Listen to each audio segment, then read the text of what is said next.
Elira Vance thought she was meeting the man of her dreams. Koren Mael thought he'd found his next victim.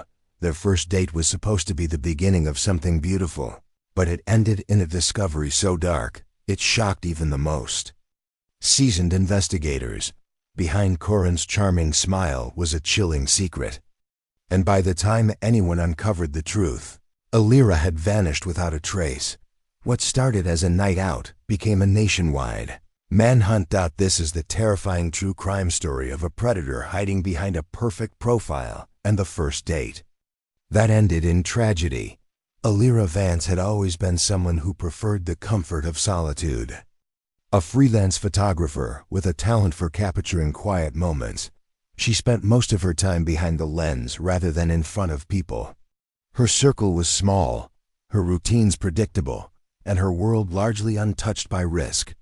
But loneliness had a way of creeping in, even to the most guarded hearts. After months of gentle encouragement from her younger brother, Tiver, she decided to try something new: online dating. The platform was sleek, simple, and catered to working professionals. Elira uploaded a carefully chosen photo, answered the usual questions, and waited. She received dozens of messages, most of which she ignored, but one stood out. A man named Koren Mael sent her a message that was neither pushy nor crude. He was polite, articulate, and seemed genuinely interested in her photography. Over the next few weeks, their conversations deepened. He spoke of his work in luxury car sales, his love for hiking, and his travels across Europe. He never pressured her for personal details, but shared just enough to make her feel comfortable. Elira remained cautious. She cross-checked what little she could about Koren online. His LinkedIn profile looked legitimate, his photos consistent across platforms, and even his business had a basic website. Nothing raised any immediate red flags. Eventually, she agreed to meet him in person. The location was her idea: a rooftop restaurant in a quiet but upscale part of town. It was public, well-lit, and familiar to her. The date was set for Friday night.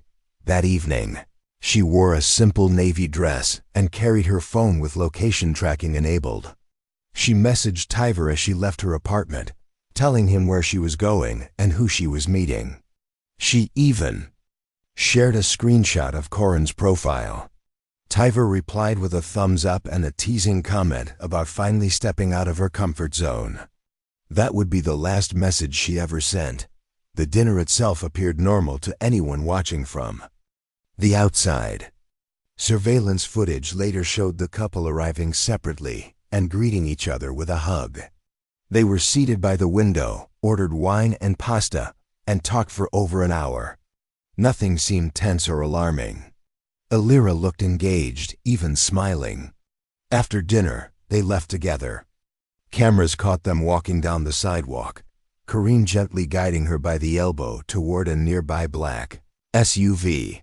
The plates were visible for just a moment, long enough to trace them to a rental company.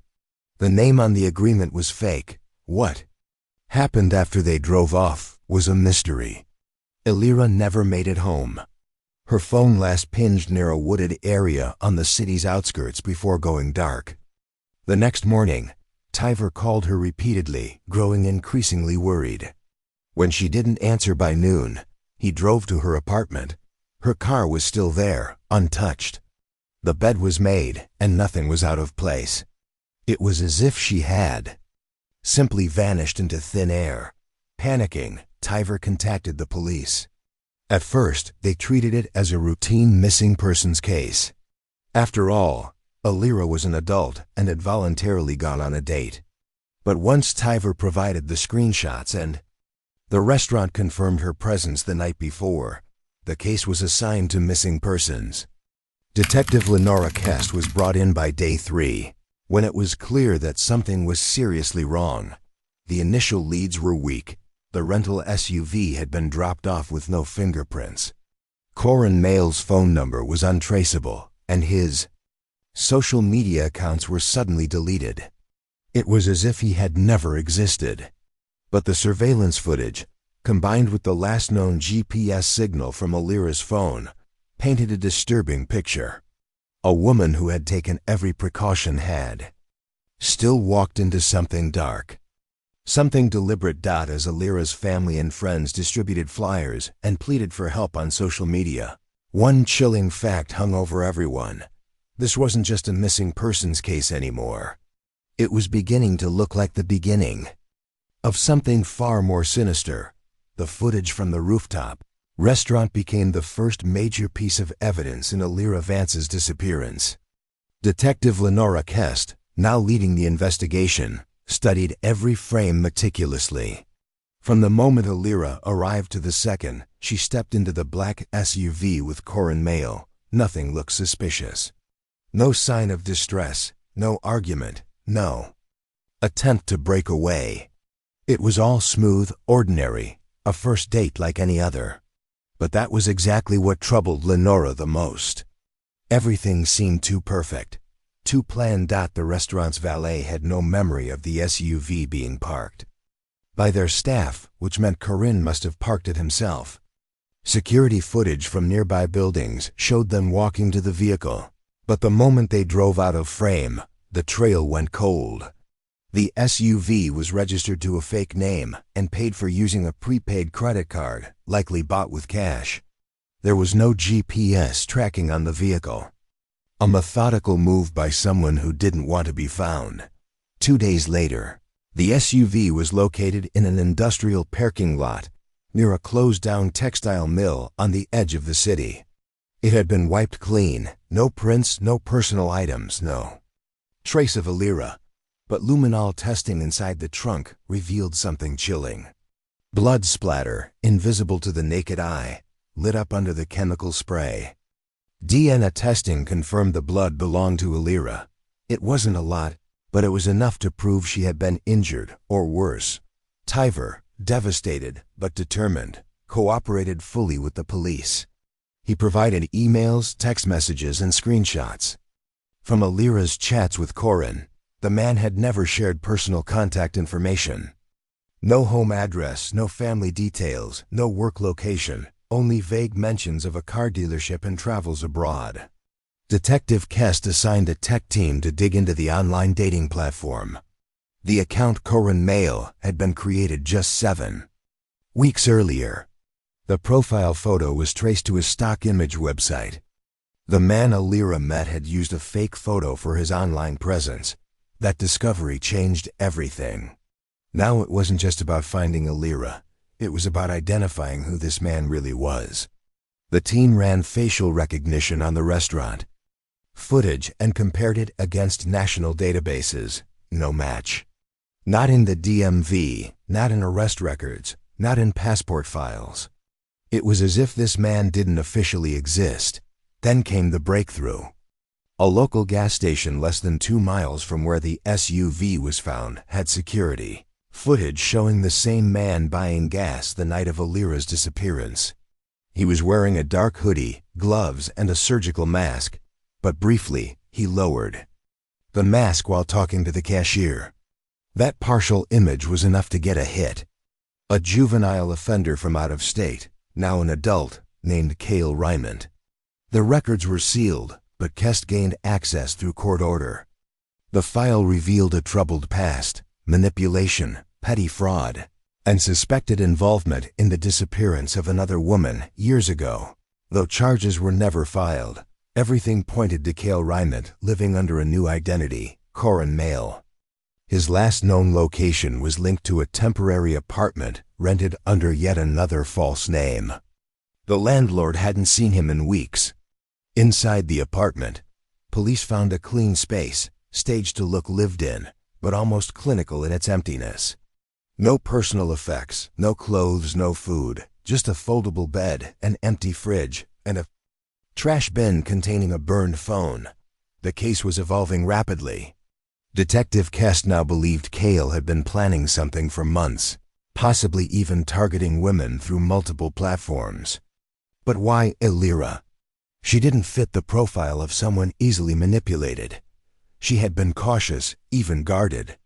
Unless that was exactly what Kale was drawn to, the challenge, meanwhile, Public fear grew as the media caught wind of the story.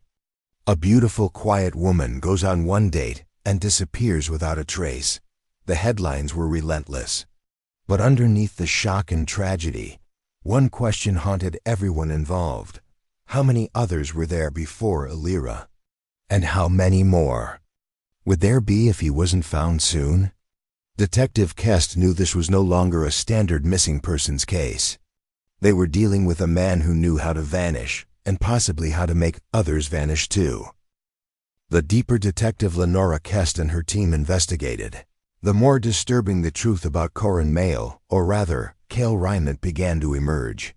Kale had constructed an identity out of digital fragments, fake documents, burner phones, and prepaid cards. His background had been scrubbed clean of any meaningful ties, with just a few breadcrumbs, pointing to a man who existed only in shadows. One of the first people the police reached out to was Marlix Rudd, a co-worker listed on one of Kale's supposed employment records. Marlix worked at a luxury car dealership where Kale had briefly been employed under yet another false name, Ryan Clade. At first, Marlix seemed cooperative. He described Kale as unusually charming and confident, someone who had a gift for persuasion. Customers liked him, though he rarely closed sales. He was more interested in talking than working, but as Detective Kest probed deeper, Marlix's answers started to waver. He hesitated when asked when he last saw Kale. He fumbled while recalling how Kale left the dealership. Eventually, Marlix admitted that Kale had been let go after a female client complained about uncomfortable interactions. The dealership never reported it. They simply asked Kale not to return. That was 3 months before Elira vanished. Most revealing moment came when Marlix reluctantly mentioned that Kale had once shown him a duffel bag filled with what he called keepsakes. Jewelry, hair accessories, even a perfume bottle. Kale claimed they were family heirlooms, but Marlix remembered thinking something felt off. He never questioned it at the time. Now with Elira missing, he couldn't stop thinking about that bag. Detective Kest obtained a search warrant for Marlix's apartment. She didn't think Marlix was directly involved, but she suspected he knew more than he let on. The search didn't turn up much until they found a discarded laptop buried in a closet under old boxes. It was an older device, not used in months. But forensic analysis revealed recently deleted files. Among them were email drafts between Marlix and Kale. In one, Kale mentioned a new connection he had met online who was different from the rest. The date of the draft matched exactly 1 week before Elira disappeared. More chilling was a folder labeled Trails. Inside were screenshots of hiking maps, GPS coordinates, and notations about quiet locations, secluded creeks, abandoned picnic areas, unused Forest Service roads. The markings spanned across state lines and weren't connected to any recreational planning. To Detective Kest, it looked like a predator scouting for isolated grounds. Marlix was brought in again. This time, confronted with the emails, he admitted he had grown suspicious of Kale, but claimed he never thought he'd actually harm someone. He said Kale had spoken cryptically about starting over and removing noise from his life. Marlix thought it was just the talk of a man dealing with rejection and unemployment. Now he realized how calculated Kale truly was. The media picked up on the story and dubbed kaleRymont the date phantom. Across the country, stories began surfacing about other women who had briefly interacted with a man using similar profiles. Most had cut contact when things felt off, but a few admitted to meeting him once, only to never hear from him again. None had filed reports, and none had disappeared, until Elira. Then another unexpected turn. Marlix himself vanished. He failed to show up for work, his phone went dead, and his car was found burned in a remote field 2 hours outside the city. No sign of a struggle, no body, but a strong chemical odor suggested accelerants had been used. Investigators weren't sure whether Marlix had fled out of fear or been silenced. Detective Kest was now racing a clock she couldn't see. kaleRymont was more than a man with a false name. He was methodical, practiced, and unburdened by empathy. Wherever he wasn't done. And Elira, now presumed dead, might not be his only victim. The question wasn't just where he had gone. It was what he was planning next. Weeks passed without any progress, and the investigation into Elira Vance's disappearance was beginning to stall. Leads had grown cold, and every possible trail seemed to circle back into itself. Then, in the quiet of early spring, a hiker near a remote creekbed in the southern part of the state made a grim discovery. Half buried in a shallow patch of soil and leaves were human remains. At first glance, the bones appeared to be animal, but the presence of a torn piece of fabric nearby prompted a call to authorities. Detective Elira Vance was notified immediately. The location of the discovery was marked on one of the hiking trails saved in the folder found on Marlick's Rudd's old laptop. That alone raised the probability that the remains could belong to Elira. Forensic teams worked quickly, carefully exhuming the scene. Among the items found were a burned phone battery, a twisted camera lens, and a woman's bracelet engraved with the initials EV. Dental records confirmed what Lenora already feared. The body was Elira's. Her remains were partially decomposed. But the autopsy revealed vital information. She had suffered blunt force trauma to the head, followed by ligature strangulation. Most disturbing was the discovery of a sedative in her system, not a common drug, but a specialized animal tranquilizer rarely seen outside of veterinary or exotic animal facilities. This was not an impulsive act. Elira's murder had been methodically planned. The use of a tranquilizer, followed by physical restraint, showed clinical control. kaleRymont had not just killed her. He had likely stalked, subdued, and transported her without resistance. The thought of her final moments filled her family with an unbearable grief, while fueling the investigators with a renewed determination to find the man responsible. Tracing the tranquilizer led to another breakthrough. 1 year earlier, a small, exotic animal clinic had been raided after being caught selling restricted substances. Among the items seized was a shipment of illegal sedatives. Though the case had since been closed, a single surveillance image from that period showed a man entering the clinic under a false name. The blurry frame showed a face that resembled kaleRymont. His purchase had not been documented officially, but the timestamp aligned perfectly with the suspected window of when Elira had first made contact with him online. Detective Vance knew she wasn't dealing with a man who killed out of passion or sudden rage. Kale was deliberate, patient, and well-prepared. This wasn't about rejection, it was about control. The hiking trail where Elira's body was found was remote, rarely traveled, and completely off-grid. It wasn't a place someone stumbled upon, it had to be chosen. Nearby, in the brush, authorities found the remnants of a small homemade fire pit and a crushed tin camping stove. Someone had stayed there, perhaps for hours, maybe days. A plastic bag buried under a fallen log contained several disturbing items: a disposable surgical glove, a blood-stained hair tie, and a torn photograph of Elira, taken with a telephoto lens. The photograph was printed on glossy paper, professionally developed.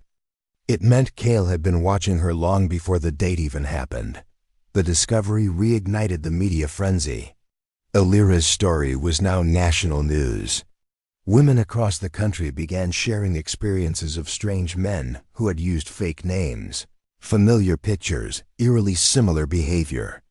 While none of the other women had gone missing, several had described being followed, receiving odd gifts, or finding their social media accessed without permission. The FBI was called in to assist.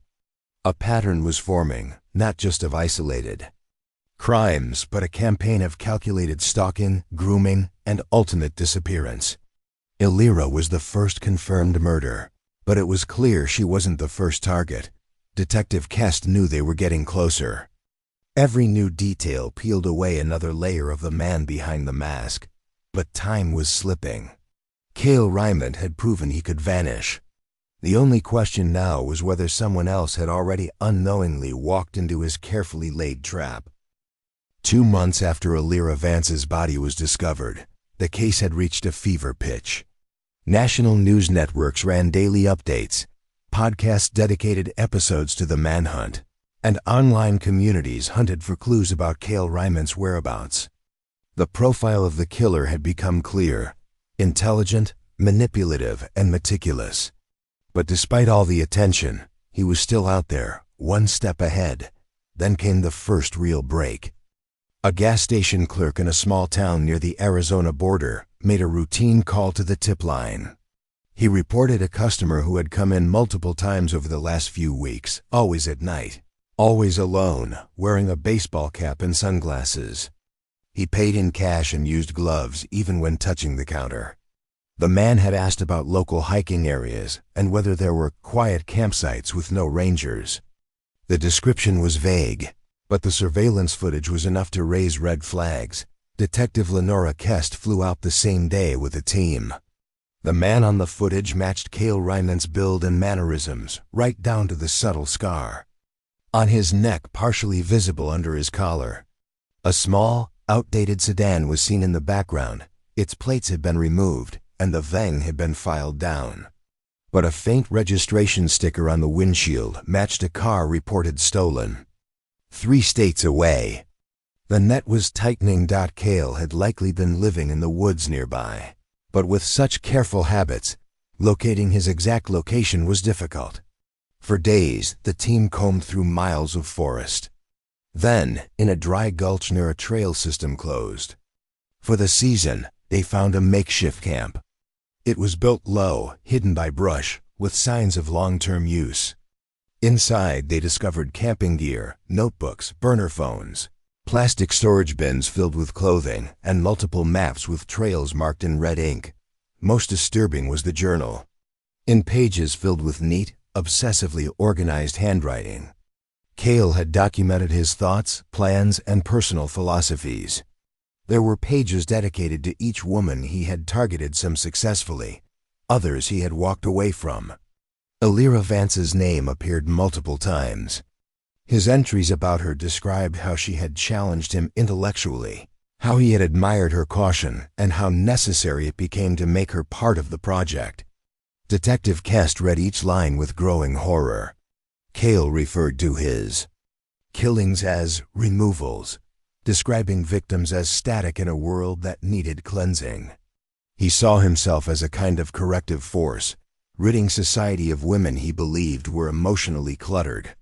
There was no mention of remorse, only pride in what he called his work. On the 5th day of the search, Kale was spotted walking along a gravel path near the edge of the forest. He appeared calm, unaware that he was being watched. When officers moved in, he ran, darting into the undergrowth. The chase lasted over an hour. Eventually, a canine unit tracked him to a shallow cave where he had tried to hide. He was found with a backpack containing rope, gloves, a pocket knife, and another vial of tranquilizer. In custody, Kale refused to speak. He gave no answers, no confession, and no acknowledgement of his crimes, but the evidence was overwhelming.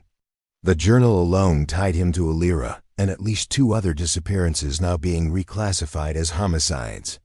A separate investigation into the burnt vehicle tied to Marlick's rug was reopened after items found in Kale's storage bins matched Marlick's belongings. The trial was swift. kaleRymont was convicted of multiple counts of murder, kidnapping, and fraud. He received life in prison without parole, his journal sealed under federal evidence protections. To Elira's family, justice brought little comfort. They would never see her smile again, never hear her quiet laugh behind the camera lens. The tragedy of her story became a cautionary tale across the country. She had done everything right, told someone where she was going, chosen a public place, vetted her date. And still, she was chosen by a man who had spent years perfecting the art of pretending. Even behind bars, Kale's exact victim count remains unknown. But Elira's story ensured that his mask had finally been stripped away. and the predator who hunted in plain sight would never roam free again.